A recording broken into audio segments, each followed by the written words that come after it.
our project was to look at early emerging adults. To start, we're going to look at some counseling issues that affect this age cohort. Hello, all. My name is Jackie, and I'm going to be covering the counseling issues of intimate relationships. So the textbook actually states a couple of counseling topics involving intimate relationships. A couple examples do include staying single. So some adults actually prefer to remain single. External factors such as culture or societal pressures may try to influence individuals to seek intimate relationships. However, many have found that their choice to actually stay single really do lead to very rewarding and satisfying lives. We also have cohabitation. So this includes a set of individuals who have chosen to live or quote unquote cohabitate with others before they decide to marry. More than 60% of first marriages are now introduced through initial cohabitation, essentially compared to marriages examined almost 50 years ago. Marriage. So some researchers actually suggest that married people tend to lead healthier, happier lives compared to those who are divorced, widowed, or have never even been married. And individuals who do choose to marry are deciding to marry later on in life. Next, we have family. So the size of an average family has actually decreased over the years in the U.S. Only 32% of households actually include children within their families, and about 26% of those children are being raised by a single parent, which researchers have also suggested some negative impacts and adverse life outcomes with those who have chosen that lifestyle. The textbook also mentions heightened stress within mothers who are presented with difficulties balancing motherhood and a career. Next, we have separation and divorce. So some marriages will end suddenly while others disintegrate, throughout a process of time. According to the National Marriage Project, 50% of first marriages, 67% of second marriages, and 74% of third marriages end in divorce within the U.S. When marriages do fail, the couple will tend to most likely feel a range of emotions, and also how the separation process is actually dealt with will have an adverse effect on the individual for the rest of their lives. And lastly, we have same-sex relationships. So today we can find a multitude of blended families, bicultural families, extended families, and same-sex families. According to the Williams Institute, there are more than 700,000 cohabiting same-sex couples within the U.S. And this, within the 700,000, this ranges from both male and female dominated couples, as well as same-sex families that have decided to have children. Friendships are an especially important part of life for early emerging adults. This is likely the first time they've really lived a long way away from their family, maybe even great distances after completing college and completely moving out of the family home. So the friendships they make kind of take the place of a lot of these familial relationships. A lot of studies out there have shown that the more friendships and the closer friendships people have, the better physical and mental health they have. Now, adults are usually going to originally kind of seek out friendships the same way that maybe the late adolescents would, based on their interests and the things that they have an interest. But as they settle down and start to have children, more often those friendships are going to come from other sets of adults that have children the same age as their children's, when it comes to sporting events or different after school activities and even school itself. That's where a lot of the adult friendships are going to come from. So also it has been shown that early attachment is actually really important for people to learn the skill sets they need to have satisfaction in their adult friendships. And we'll talk about that a little bit more when we talk about attachment theory. The last counseling issue that we identified was career decisions. This cohort is in the throes of navigating what they would like to do, where they would like to expend their energy in career choice. Um, and we looked at the different, according to the textbook, we looked at the different areas in that career decisions that they would be navigating at this point. So discerning a career choice, where do they want to spend their time, their effort, their energy? Where do they want to be for the next 5 years? Some that's in just the next 2 years. As generations progress, it seems that most people stay in a career for about 2 years. They're navigating their work environment, their leadership, their expectations, and their career aspirations. Where do they see themselves? What would they like to become within their specific or acknowledged career? One of the biggest issues, though, is satisfaction at work. We hear this so often that they want to uh, find a work environment where they are acknowledged, they are seen, they are looking for relationships, they are looking for a salary, an expectation of a salary, recognition, like we mentioned, and security. Is their job security here? Will they be able to remain in this career for the next 2 to 5 years, whatever their choice or their thoughts would be where that's concerned? Now we'd like to take some time to discuss some of the applicable counseling theories to the early emerging adult age cohort. An attachment theory, a theory created by John Bowlby, Mary Ainsworth, Rudolph Schaefer, and Peggy Emerson, really takes a look at the fact that the attachment that is created between infants and their caregivers informs a lot of the attachments and relationships throughout their lifespan. And this is really going to be critical for their social, emotional, cognitive, and even their physical development. So if people don't have good relationships with their initial caregiver as infants, it likely could inform the problems they have with relationships and attachment later in life. It really, from the infancy, we start to learn those nonverbal cues that are so important to communication and building relationships. One of the criticisms of attachment theory is that it doesn't really look at the fact that a lot of our attachment abilities, a lot of our abilities to make relationships could also be hereditary and not just be from the nurture side of the nature versus nurture argument. So, moving forward with applicable counseling theories, we have decided that Sternberg's theory of love does fit within our age cohort. So, Sternberg's theory of love is a theory developed by Robert Sternberg in 1986. He proposed that there were three components of love: intimacy, passion, and commitment. These three components were all combined in different ways to thus create 8 different types of love. So, following along with the diagram, for example, a combination of intimacy and passion will create romantic love. A combination of passion and commitment creates fatuous love. A combination of intimacy and commitment creates companion love, and a combination of all three love components create consummate love. Sternberg expressed that having knowledge about these components of love may help couples avoid pitfalls in their relationships, as well as a relationship based on just one single element is less likely to survive than one based on 2 or more. One of the last theories that we decided to focus on was the Shea and Willis theory of adult cognitive development.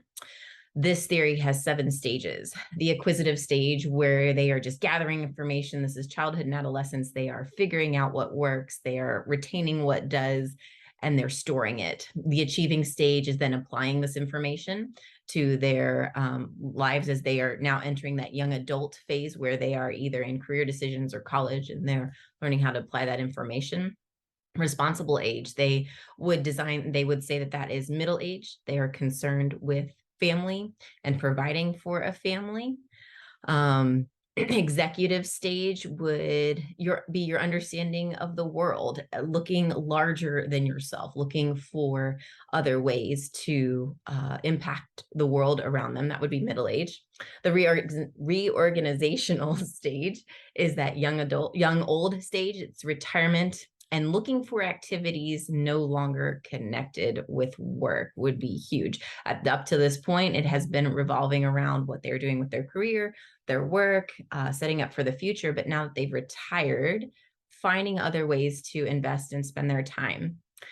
The reintegrative stage would be finding meaning in tasks. They're at this old stage. And the legacy creating is the retelling of their personal stories to their children, grandchildren, and anybody around them. Some of the critiques that we acknowledged with the Shea and Willis theory is that it does not take into account of the multicultural perspective. I find that it doesn't acknowledge that specific demographics or even low income, that there is a different level of cognitive development that happens. I recently watched a documentary on a Navajo family, and the boy at 13 years old was having to provide for his mom, his older sister, his younger sister, and his oldest sister's two children, and he was 13. So I don't believe that this takes into account for the multicultural perspective of cognitive development. I think depending on your socioeconomical or your culture, that this might not flow for everybody. It does not discuss trauma in childhood or adolescence, which may fast track maturity or growth. I mean, it could also have the opposite effect, but a great many people that I talk to who have experienced trauma or have experienced the death of a family member in their immediate family unit have become much more cognitively aware, much more responsibility. That responsibility stage of the theory, I find to be lacking in its placement of when that would happen for many adults. I also find that specifically relating it to career or children or marriage doesn't necessarily, again, cover the span of many people. It covers a specific small demographic. So, and just the narrow view of marriage and children being benchmarks for responsibility, that many people have had to become very responsible at very early ages, depending on their home life or their circumstances around them. The techniques that we identified that would work well with this cohort would be acceptance and commitment therapy and cognitive behavioral therapy when used with acceptance and commitment therapy. Overviews of both of these techniques. Acceptance and commitment therapy would be accepting oneself as they are right now, not trying to change the way they feel, but accepting how they feel, what they think, and being able to use that in their life immediately. The use of mindfulness to recognize thoughts, feelings, and emotions without trying to change them. Acceptance and commitment therapy does not try to fix or rid oneself of the negative thoughts and emotions, but embraces them as part of the human experience. And it focuses on values. It gets the client to identify their values and then uses those values to dictate how one responds and lives, even if nothing else changes in their circumstances. When used with cognitive behavioral therapy, you learn how to recognize and acknowledge negative beliefs. And then you challenge those negative beliefs and replace them with positive statements until that positive statement becomes the belief system that they operate out of. And it develops new ways of coping based on these positive beliefs. So the two used together, we felt would be a good way of helping this cohort succeed. When we identified two of the needs of early adulthood, one would be identity development, that they are figuring out who they are and who they are in relationship and who they are in career, and feeling in between adolescence and adulthood.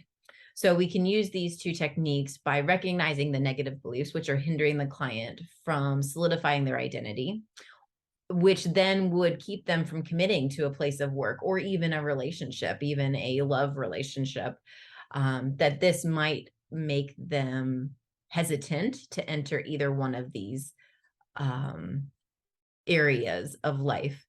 When they notice those negative feelings and the thoughts surrounding their current circumstances, they don't have to try to change those feelings or thoughts in regards to the relationship or the specific place of work, but they can acknowledge them. They can hold them out in front of them and see what they are and accept them. They actively recognize and develop value in which to live by. They're looking for those values that will navigate and direct their paths.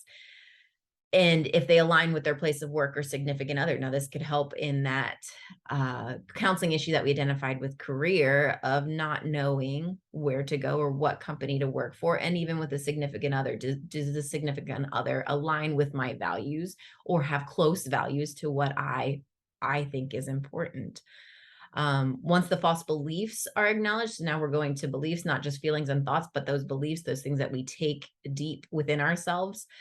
We can begin to challenge and change those beliefs by replacing them with true ones in light of their values, in light of what they're looking at for career or friendship or love. Then they can see what is true and what is not true. And hopefully, as the counselor, we can guide them to acknowledge false beliefs. If these things are achieved, the in-between feeling, I believe, would be helped, that they would then feel as if they are adults by that confidence that it gives them to move forward in many areas of life. When we look at the 3 developmental domains that we recognized of early adulthood, applying ACT and CBT to these 3 domains would be social, emotional, physical, and cognitive are the 3 that we're going to look at. So social emotional addresses the worries, fears, and developmental concerns in this stage of life surrounding relationships and career choices. So we're going to address those worries, those fears. We're going to look at them. We're not going to try to change them. We're just going to acknowledge that they exist and that we are feeling that. We're going to guide the client into understanding and acknowledgement of the normalcy of these concerns. Many of us feel the same concerns. So being able to say you're not alone in this journey would be huge in empowering them. And then focusing on identity development through recognizing their values in social, emotional, developmental domain, the physical domain. So at this point, many of this cohort they care about how they look or feel physically, but also this is when the body begins to change. We are not able to metabolize as quickly. Things start to begin to decline at this point. So if we're looking at this with acceptance and commitment therapy, with CBT, we're going to look at the behavior choice that's impacting exercise, weight, or substance use. We're going to acknowledge the stress and beliefs behind these choices. What makes you choose to do this? What makes you choose to do that? Why do you maybe overdo this or underdo that? As well as circumstances which may or may not be able to change. Maybe there is a stressful situation at work. Maybe they can't change. Maybe they can't leave this job. So maybe that's causing them to drink a little bit more than they would. So how do we navigate that? So applying acceptance and commitment therapy to that as well, changing the false belief to truth, to a positive belief to affect change in physical behaviors, and empowered the client to act on values. Again, going back to that value system, getting them to set what they value most, regardless of how they feel in the moment. So what do you want to see happen? What do you value in life? What would you like to see out of life? And then how do you act on that even if you don't feel like it in the moment of choice? Cognitive would be our final domain that we acknowledged, would be looking at the needs of identity and feeling in between. Again, we're going back to those needs as cognition is still developing. We're acknowledging that beliefs are determined in part to emotions and experiences, and help the client actively consider whether the belief is true or false. We're going to empower those clients to use knowledge gained in formative years and apply it to current circumstances by believing one's values and identity formation. So again, going back to maybe when we've seen something work well for us and finding out why, and then reapplying it again. And the big part of all of the acceptance and commitment therapy along with CBT is being able to acknowledge feelings and thoughts without having to change them, and being able to challenge false beliefs and replacing them with positive statements until those become the belief. There are two barriers to treatment we'd like to talk about. Healthcare and the insurance system is the first one we'd like to look at. So as we all know, mental health care can be very expensive, and this can be especially prohibitive to early adults who may have just started in their career and don't have a lot of additional money than their day-to-day expenses. Many of them have also just recently left their parents' insurance, and this can leave them in a state where they may not have insurance at all. Even when they do have health insurance, many of these health insurance companies really limit the amount of sessions that can be directed towards one issue, and so there may not be enough time for them to work through the issues that they need to before their insurance stops paying the bill. The other big issue we see is the social stigmas surrounding mental health care. Many adults that are suffering from mental health care issues do not receive treatment because of these stigmas. These stigmas against it are even more pronounced among men and other cultural groups, and definitely within certain professions such as the military, police, EMS. Many of these professions that have high rates of trauma are the same ones that the social stigma is so heavily attached to. Now, there has been a study done specific to California that showed that when there was a big media campaign to kind of go after these stigmas, that the mental health care could be destigmatized, and they saw better participation rates among people who did have access to mental health care. And lastly, in our age cohort presentation, we cover some cultural considerations and provide some topics that we feel really fit within our age group. So a couple include privilege and financial means that impact access to counseling services. So individuals in this cohort are often bombarded with a lot of financial obligations, which at times can invoke stress and anxiety. Some of these obligations may include high levels of debt, increased financial responsibility, unexpected loss of income, bankruptcy, or even poverty. Low-income families may not have proper insurance availability that can really cover counseling costs, and individuals with higher income homes can most likely cover out-of-pocket costs with or without insurance and not have any other financial strain interfering with that. Continuing on with cultural considerations, a couple more topics that we have discussed. Western culture may over-embody the established techniques or models applied in therapy. So multicultural societies may have different interpretations for the structure of the human mind, norms for behavior, or even the standards of abnormality. Cultural influences may be already heavily embedded into the values, attitudes, and beliefs of individuals within our cohort. Thus being said, Western practices may not be completely adequate for the various individuals who are seeking therapy that also coincide with their diversity. Male-dominated techniques and female-dominated professions. So a lot of the founders and theorists of psychological techniques were majority male, while a majority of the mental health professionals within counseling are female-dominated. So individuals in this cohort may feel more motivated to attend counseling if they were matched with their gender-identified values and beliefs. Here are the references of the materials we used to make this presentation. We hope you have enjoyed it. Thank you for watching.